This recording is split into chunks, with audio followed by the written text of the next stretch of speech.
உறவுகள் அனைவருக்கும் அன்பான வணக்கங்கள். ஸோ ஆஃபீஸில் போயிட்டு பால் காய்ச்சலாம் அப்படின்னு சொல்லிட்டு எல்லா வேலையும் பார்த்துட்டு இருக்கும்போது அந்த டைமில் எல்லாமே ஆஃபீஸ் வந்து ரொம்ப நல்லா இருக்குது, இதுக்கு இந்தந்த வேலையெல்லாம் பார்க்கணும் அப்படின்னு சொல்லிட்டு எல்லாமே பேசிகிட்டு இருக்க சமயத்தில் சோபனாவோட ஹஸ்பண்ட் இருந்துட்டு, என்ன தான் நீங்கள் பண்ணீங்கனாலும் 2 பேர் தானே வந்து பணம் போட்டிருக்கீங்க, பேருக்கு நிலாவோட பேரையும் போட்டுட்டு ₹1 கூட கொடுக்காம ஓசியில் பார்ட்னர்னு சொல்லிட்டு வந்து உட்காந்துட்டு இருக்காங்க அப்படிங்கிற மாதிரி அவர் சொல்லிடுறாரு. இதை கேட்டதும் நிலாவுக்கே கஷ்டமாக போகுது. கூடவே வந்துட்டு திவ்யா இருந்துட்டு, என்ன சோபனா அப்படின்னு கேட்குறாங்க. அப்படியே டக்குன்னு பார்த்துட்டு, என்ன இப்படி பேசிகிட்டு இருக்கீங்க, ஒரு நிமிஷம் வாங்க அப்படின்னு சொல்லி கூட்டிகிட்டு போயிட்டு தெளிவாக சொல்லி புரிய வச்சு தான் கூட்டிகிட்டு வராங்க. நிலாவோட டேலண்ட் இதெல்லாம் அப்படின்னு சொல்லிட்டு, அதுக்காக தான் நாங்கள் சேர்த்துருக்கோம், அவள் கொடுத்துருவா அப்படின்னு சொல்லிட்டு கன்வின்ஸ் பண்ணி கூட்டிகிட்டு வந்தாலும் அதுக்கப்புறம் வந்துட்டு சாரி நிலா அப்படின்னு சொல்லி அவர் சொல்கிறாரு. கூடவே நிலா வந்துட்டு, இல்லைங்க பரவாயில்ல இருக்கட்டும், நீங்கள் உண்மையை தானே சொன்னீங்க, என்னதான் இருந்தாலும் பணம் கொடுக்காம இப்படி வந்து இருக்கிறது தப்பு தானே, நான் அதுக்காக தான் சொன்னேன், நான் வேலையே பார்த்துக்கிறேங்க, பார்ட்னரெல்லாம் வேண்டான்னு சொன்னேன், இவங்க 2 பேரும் தான் கேட்கல அப்படிங்கிறாரு. நீங்கள் சொன்னால் எல்லோரும் ஒத்துக்கிறாங்க, நான் சொன்னால் மட்டும் தப்புங்கிறாங்க, நானும் இதே தானே சொன்னேன், நீங்கள் பணம் கொடுக்காம ஓசியில் பார்ட்னராக இருக்கீங்கன்னு அப்படின்னு திரும்பவுமே சொல்லிடுறாரு. இது ரொம்பவுமே நிலாவுக்கு ஹர்ட் ஆகுது. அவங்க வெளியில் வந்துட்டு ரொம்பவுமே பயங்கரமாக ஃபீல் பண்ணி அழுகிறாங்க. அப்போ சோழன் போயிட்டு சமாதானப்படுத்தினாலும் அவங்களுக்கு அந்த அழுக தாங்காமல் சோழன் மேலேயே சாஞ்சிக்கிட்டு அழுகிறாங்க. இதெல்லாம் சோழனுக்கு ரொம்பவுமே கஷ்டமாக இருக்குது. அதுக்கப்புறமா சரி விடுங்க பார்த்துக்கலாம் அப்படின்னு சொல்லிட்டு சமாதானப்படுத்திட்டு இருக்கும்போது திவ்யா வெளியில் வராங்க. வந்துட்டு, சாரி நிலா, இவர் இப்படி பேசுவாருன்னு எனக்கு தெரியாது, கேட்டால் அவர் அப்படி தான் பேசுவாருன்னு சொல்லிட்டு சோபனா சொல்கிறா அப்படிங்கிறாங்க. இல்லை திவ்யா பரவாயில்ல விடு, ஏன் தப்பு தான் அதெல்லாம் அப்படின்னு சொல்லிட்டு நிலா சொல்கிறாங்க. டக்குன்னு சோபனாவும் வெளியே வந்துடுறாங்க. அப்படி இல்லை நிலா, நீ என்ன தப்பு பண்ண, நாங்கள் தானே உன்னை கம்பல் பண்ணி கூப்பிட்டோம், இது நான் எங்கள் சைடில் தான் தப்பு, அவருக்காக நான் உங்ககிட்ட மன்னிப்பு கேட்டுக்கிறேன், இதெல்லாம் பெருசாக மனசில் வச்சுக்காத நிலா அப்படிங்கிறாங்க. அப்படிலாம் இல்லை சோபனா, பரவாயில்ல விடுங்க அப்படிங்கிறாங்க. நீங்கள் அதெல்லாம் எதுவும் மனசில் வச்சுக்காதீங்க, வாங்க உள்ள அப்படிங்கிறாங்க. இல்லை எனக்கு ஒரு மாதிரி இருக்கா, நான் வீட்டுக்கு போகிறேன் அப்படின்னு சொல்லிட்டு வீட்டுக்கு கிளம்பிடுறாங்க. சரின்னு சோழனும் வீட்டுக்கு கூட்டிகிட்டு வராரு. வீட்டுக்கு வந்ததுக்கப்புறமா சேரனும் வேலைக்கு போயிடுறாரு, பல்லவன் காலேஜ் போயிட்டாரு. அதே மாதிரி பாண்டியுமே வானதியை கூட்டிகிட்டு வெளியே போயிருக்கும்போது இப்போ நடேசன் மட்டும்தான் வீட்டில் இருக்காரு. வரும்போதே வந்துட்டு நிலாவோட முகம் ஒரு மாதிரி வாடி போய் இருக்கிறத பார்க்குறாரு. பார்த்துட்டு இப்போ சோழனுமே பின்னாடி ஒரு மாதிரி முகத்தை வச்சுட்டு போகிறத பார்த்துட்டு எழுந்திரிச்சு அவரே உள்ளே வராரு. வந்துட்டு அப்படியே 2 பேருமே பார்க்குறாரு. உம்முன்னே நின்றுட்டு இருக்கும்போது, என்னடா நல்லா தானடா கூட்டிகிட்டு போனேன், என்னடா அங்கே போய் ஏதோ நிலா கூட சண்டை போட்டியா அப்படிங்கிறாங்க. யோ நான் ஏன் அவங்க கூட சண்டை போட போகிறேன் அப்படிங்கிறாங்க. அப்புறம் ஏன்டா என் மருமக இப்படி இருக்குது அப்படிங்கிறாங்க. அதெல்லாம் ஒன்றும் இல்லை அப்படிங்கிறாங்க. டே என்னடா நடந்துச்சு சொல்கிறியா இல்லையா அப்படிங்கிறாங்க. உடனே நிலா வந்துட்டு அங்கிள் அப்படின்னு சொல்லிட்டு போயிட்டு நடேசனையுமே பிடிச்சிட்டு அழுக ஆரம்பிச்சிடுறாங்க. நடேசனுக்கு மனசே தாங்க மாட்டேங்குது. டே என்னடா இந்த பொண்ணு இப்படிலாம் அழுததே இல்லை, என்னடா இப்படி அழுகுது, என்னடா நடந்துச்சு அப்படிங்கிறாங்க. நான் தான் அப்போவே சொன்னேன்ல அங்கிள், பணம் எதுவும் கொடுக்காம அங்கே போனால் அசிங்கப்பட்டு தான் வரணும்னு சொல்லிட்டு, கரெக்டாக அதே மாதிரி நான் அசிங்கப்பட்டு தான் வந்திருக்கேன் அப்படிங்கிறாங்க. அசிங்கப்பட்டு வந்தியா, உன்னை யாருமா எதுமா பேசுனது அப்படின்ட்டு சொல்லிட்டு அவருமே ஒரு மாதிரி கேட்குறாரு. உடனே சோழன் சொல்கிறாரு, இல்லை அவங்க 2 பேரும் பேசலை, ஆனால் அந்த பொண்ணோட வீட்டுக்காரர் தான் ஒரு மாதிரி பேசிட்டாரு, அதுவும் கஷ்டமாக போயிடுச்சு எனக்கு, பாவம் நிலா அப்படின்னு சொல்லிட்டு சோழன் சொல்கிறாரு. அப்படியே நடேசனுக்கு சங்கடமாக போயிடுது. என்னம்மா நானும் வீட்டை வச்சு எப்படியாவது உனக்கு பெரட்டி கொடுத்துர்லான்னு பார்த்தேன், அவனுங்க என்னடானா இது உயிலாக இருக்குது ரிஜிஸ்டர் பண்ணணுங்கிற மாதிரி சொல்லிட்டானுங்க, என்ன பண்ணுறதுனே புரியலையம்மா அப்படிங்கிறாங்க. இல்லை அங்கிள் பரவாயில்ல விடுங்க, எனக்காக யாரும் கஷ்டப்பட வேணாம், இது இதோட அப்படியே விட்டுறலாம் அப்படின்னு சொல்லிட்டு நேராக உள்ளே போயிடுறாங்க. இப்போ சோழனுக்கு ஒரு மாதிரியே இருக்குது. அவர் கிளம்பி வீட்டில் உட்காந்துட்டு இருக்கதும் ஒரு மாதிரி இருக்குன்னு சொல்லிட்டு அவர் கிளம்பி போகிறாரு. நடேசன் பார்த்துட்டு, டே எங்கடா நிலாவை தனியாக விட்டு எங்கடா போகிற அப்படிங்கிறாங்க. ஒன்றும் இல்லையா, ஓனரை பார்த்துட்டு வந்துடுறேன் அப்படிங்கிறாங்க. சரி போய் பார்த்துட்டு வா அப்படின்னு சொன்னோன்னே இப்போ நேராக அங்கே போகிறாங்க. அங்கே போனால் ஓனர் வந்துட்டு கரெக்டாக மொத்த கேஷையும் வச்சுட்டு அவர் எண்ணிட்டு இருக்கும்போது சோழன் வாய் விட்டே கேட்டுடுறாரு, அண்ணா எனக்கு ஒரு 5 லட்ச ரூபாய் மட்டும் கொடுக்குறியாண்ணே அப்படின்னு சொல்லிட்டு. அப்போ அவர் வந்துட்டு ஒரு மாதிரி சிரிச்சுக்கிட்டே, இவனுக்கு 5 லட்சம் கேட்குறானே அப்படிங்கிற மாதிரி, ஏண்டா சோழா என்ன விளையாட்டு பண்ணிட்டு இருக்கியா, எடுப்பில் 5 லட்ச ரூபாய் கேட்டுட்ருக்க, உனக்கு எதுக்கடா 5 லட்சம் அப்படிங்கிறாங்க. அண்ணா வீட்டில் ஒரு தேவை இருக்குண்ணே, முக்கியமான தேவைண்ணே, அதனால் கொஞ்சம் கொடுண்ணே, நான் திரும்ப கொடுத்துட்றேண்ணே, வட்டி வேணா தரேண்ணே அப்படிங்கிறாங்க. அடே உனக்கு வந்து 1 லட்சம் கொடுக்குறதே உன்னை நம்பி பெருசு, இதில் 5 லட்சம் வர கேட்குறியா, போடப்போ ஏதாவது வேலை இருந்தால் பாருடா அப்படின்னு சொல்லிட்டு அவர் ஒரு மாதிரி அசால்ட்டாக சொல்லிட்டு பணத்தை எடுத்து உள்ளேயுமே வச்சிடுறாரு. இது சோழனுக்கு ஒரு மாதிரியே இருக்குது, என்ன இப்படி நம்பிக்கை இல்லாமல் தர மாட்டேங்கிறாரு அப்படின்ற மாதிரி இருக்குது. அவர் வச்சுட்டு அவர் நான் வீடு வரைக்கும் போயிட்டு வந்துடுறேன்டா அப்படின்னு சொல்லிட்டு இவர் வீட்டுக்கு வந்துடுறாரு.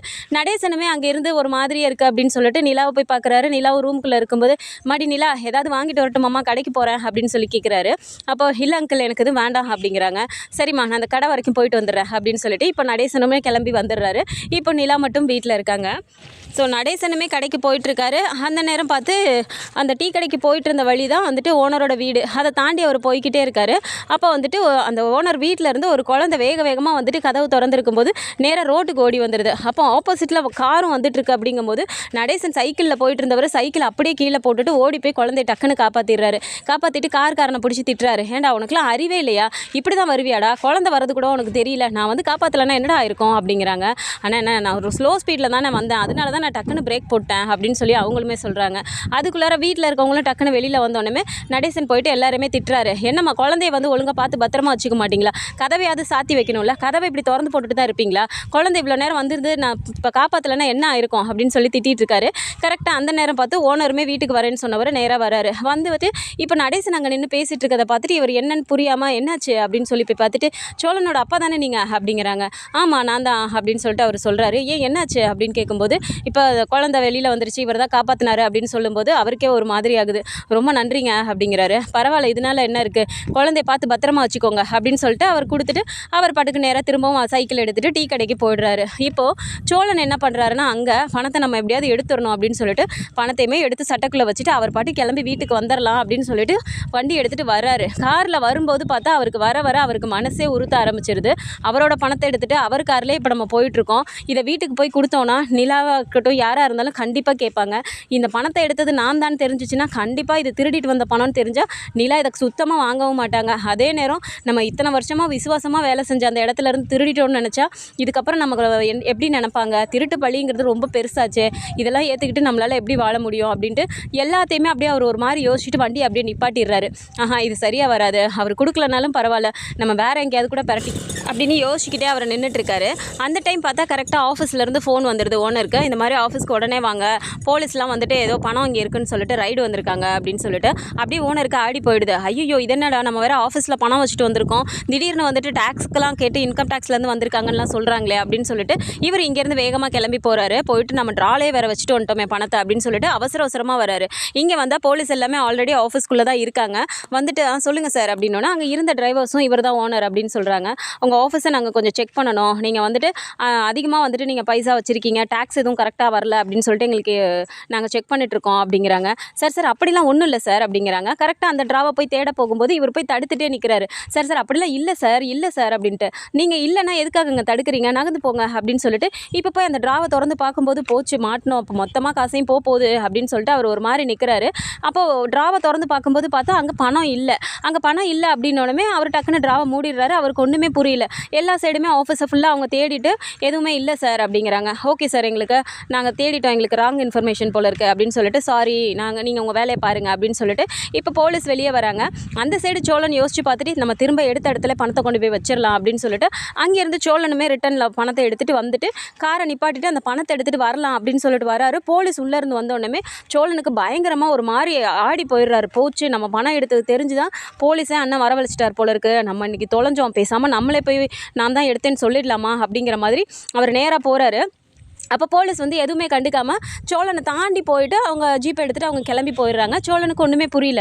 என்னடா அது, ஒருவேளை நம்மளன்னு சொல்லியிருந்தா நம்மளை வந்து ஏன் கேட்காம உங்கள் பாட்டுக்கு போகிறாங்க அப்படின்னு சொல்லிட்டு அப்படியே ஒரு மாதிரி பார்த்துட்டே நிற்கிறாங்க. ஓனராக வந்து வெளியில் பார்த்துட்டு சோழன் நின்றுட்டு இருக்கதை பார்த்துட்டு டே சோழன் அங்கே வாடா அப்படிங்கிறாங்க. சரி இவரும் உள்ளே போகிறாரு. போயிட்டு என்னென்ன எதுக்குண்ணே போலீஸ்லாம் வந்துட்டு போகிறாங்க அப்படின்னு சொல்லி கேட்குறாங்க.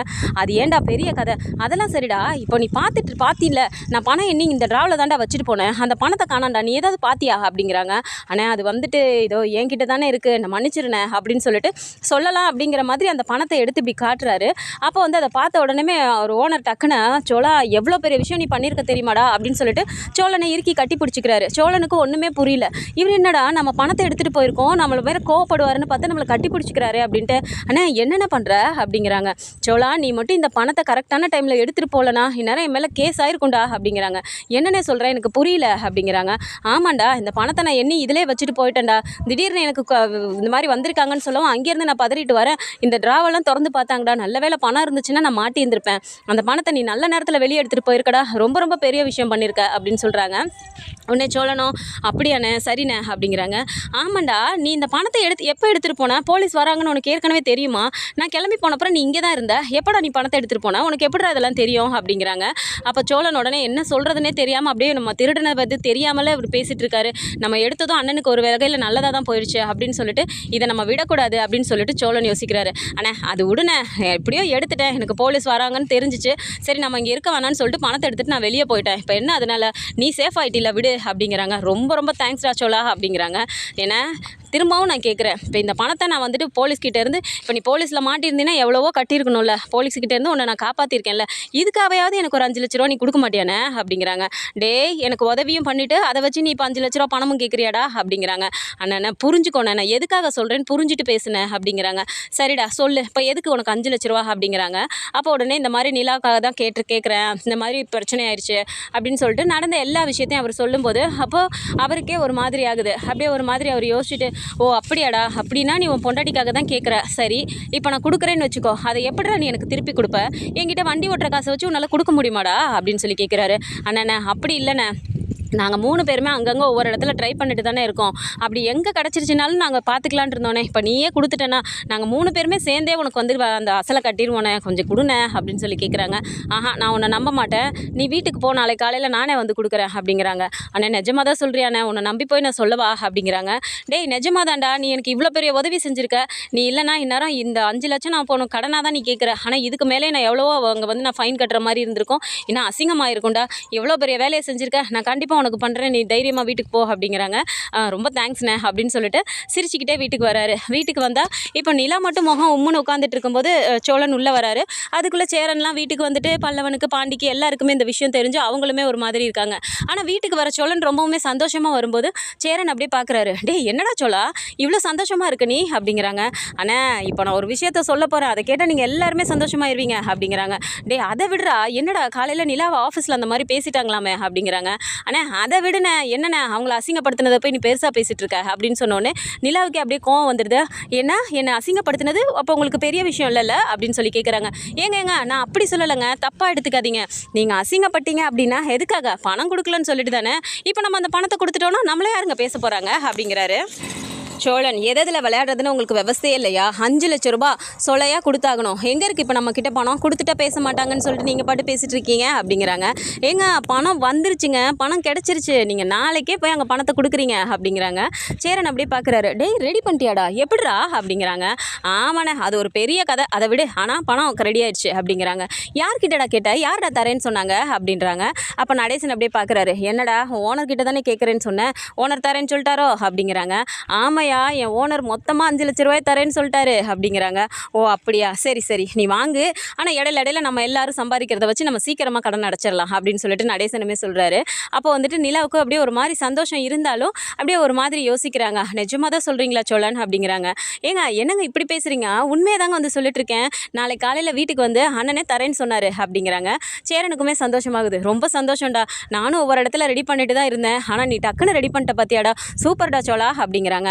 பரவாயில்ல நான் விடுனேன், ஏதோ அண்ணன் கொடுக்குறேன்னு சொல்லிருச்சு, ஆனால் திரும்ப எப்படி கொடுப்பேன்னு அண்ணன் கேட்டுச்சு, நான் இந்த பணத்தை வச்சு எப்படி நீ வண்டி ஓட்டுறதை வச்சு என்னால் கொடுக்க முடியுமான்னு சொல்லி கேட்டுச்சு, நான் அதை வச்சு கொடுத்துருவேன், அப்படி இல்லைனா நாங்கள் எப்படியாவது நாங்கள் 3 பேர் சேர்ந்து பண்ணிடுவோன்னு நான் சொல்லியிருக்கேனே அப்படிங்கிறாங்க. பரவாயில்லடா சோழா நம்ம கொடுத்துடலாம்டா அப்படிங்கிறாங்க. சரிண்ணே அப்படின்னு சொல்லிட்டு சொல்கிறாங்க. மறுநாள் காலையில் எழுந்ததுலேருந்து சோழன் கால் பண்ணிகிட்டே இருக்காரு. என்னென்ன வரலன்னு சொல்லிட்டு ஓனருக்கு கால் அடிச்சுட்டே இருக்காரு. டேய் வரேன்டா, ஏன்டா இத்தனை ஃபோன் பண்ணிட்டுருக்க அப்படின்னோடனே, அண்ணே நீ மறந்துட்டியோன்னு நினச்சி தானே கூப்பிட்டேன் அப்படிங்கிறாங்க. நான் வந்துட்டேன்டா வைடா ஃபோனை அப்படின்னு சொல்கிறாரு. அதே மாதிரி பார்த்தா வாசலில் வந்துட்டு ஓனரே வந்துடுறாரு. அப்போ வந்தோடனே அண்ணே வாண்ணே அண்ணன் வந்துட்டாரு அப்படின்னு சொல்லி சேரனை கூப்பிட்டோன்னே அவருமே வராரு. வாங்க அப்படின்னோடனே உள்ளார வந்து உட்காடுறாங்க. அப்புறம்ப்பா என்ன பண்ணுறீங்க எல்லாரும் அப்படிங்கிறாங்க. அப்போ காலையில் டைம் இல்லை, எல்லாரும் அங்கவங்க கிளம்பணும், அதனால் சமையல் பண்ணிட்டுருக்கேன், இருங்கண்ணே உங்களுக்கு காஃபி எடுத்துகிட்டு வரேன், டீயா காஃபியா அப்படிங்கிறாங்க. அதெல்லாம் எனக்கு ஒன்றும் வேணாம்ப்பா, சோழன் சொன்னான் அதனால தான் பணத்தை கொடுத்துட்டு போகலான்னு நான் வந்தேன் அப்படின்றாங்க. அப்போது சந்தோஷண்ணே, அவனும் எங்ககிட்ட வந்து சொன்னான், நீங்கள் தரேன்னு சொன்னதே பெரிய விஷயம், கண்டிப்பாக நாங்கள் 3 பேருமே சேர்ந்து உங்களுக்கு அந்த பணத்தை கொடுத்துருவோனே அப்படிங்கிறாங்க. நிலா வந்து நிற்கும்போது வாமா உனக்காக தான் அந்த பணத்தை கேட்டானோ அப்படிங்கிறாங்க. அப்படி நிலா பார்த்துட்டு ஆமாம் அப்படிங்கிறாங்க. சரிம்மா, ஆனாம்மா ஒன்று சொல்கிறேம்மா, சோழன் வந்துட்டு எதில் கெட்டிக்காரனாக இருக்கானோ இல்லையோ அவன் வாய் தந்திரத்தில் கரெக்டாக என்னை லாக் பண்ணி மடக்குனாமா அப்படிங்கிறாங்க. என்ன சொல்கிறீங்க, எனக்கு ஒன்றுமே புரியல அப்படிங்கிறாங்க. ஆமாம்மா, அவன் எனக்கு தெரியாமல் செஞ்ச ஒரு உதவி, அதை வச்சு அவன் என்னை லாக் பண்ணி இந்த 5 லட்சத்தை என்கிட்டருந்து வாங்கிட்டாமா அப்படிங்கிறாங்க. சோழன் அப்படியே சிரிச்சுட்டே நிற்கிறாரு. உடனே பாண்டி இருந்துட்டு ஆமாம் அதுதான் தெரியுமே, அவனெல்லாம் வாய் இல்லைன்னா நாயில் தூக்கிட்டு போயிடும் அப்படின்னு சொல்லிட்டு பாண்டி சொல்கிறாரு. அப்போ நிலாவுக்கு சிரிப்பே வந்துடுது. உடனே சோழன் பார்த்துட்டு டே ஏண்டா அப்படிங்கிறாங்க. இல்லைடா உண்மையை தானடா சொன்னேன் அப்படிங்கிறாங்க.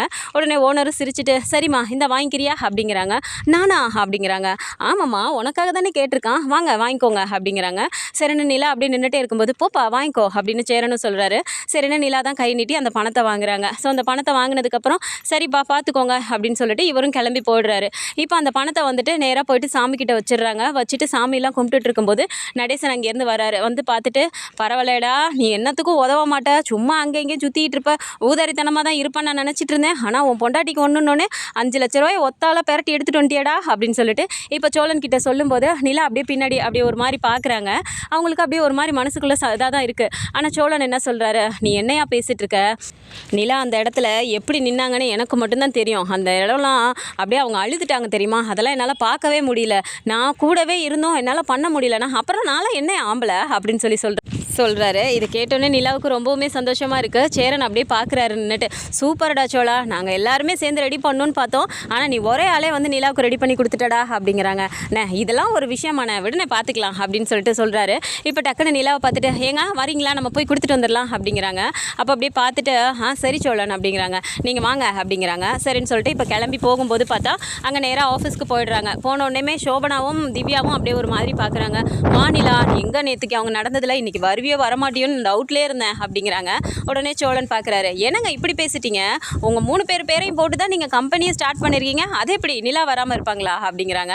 நிலா அப்படியே சிரிக்கிறாங்க. என்ன நீ தப்பாக எடுத்துக்கிட்டியோன்னு நினச்சேன் நிலா அப்படின்னு சொல்லி சோபனா சொல்கிறாங்க.